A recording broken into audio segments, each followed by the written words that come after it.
dapat kasi nito, pinihit-pihit ba niya yan? Ito. Tapos may in-adjust siya ditong adjustment. Ganon. Sige, ano natin. Ibabalik sa ano. Sa... Ito, adjustment dito. Dapat hindi pinakikialaman yan dyan alam mo na. Kaya pala ng reading niya, 1.5. Dapat 0.0 yan. Siya. Okay.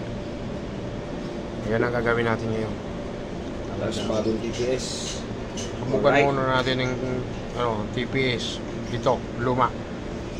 Magkano to? 800? 9. Monkey. Ako lang ng 9. Monkey. Racing monkey. Subukan natin. Pag hindi ito umubra na stock mo, papalitan natin. Pero pag goods naman ito, ang gawin mo doon, i-reserva mo na lang yan. Pero duda ko. Malamang kasi pati itong map sensor na ito, pinakialaman niya. Kasi dapat mamamatay ito Dati hindi ito na mamatay. Kahit na nakasara na yung hangin, maandar pa rin.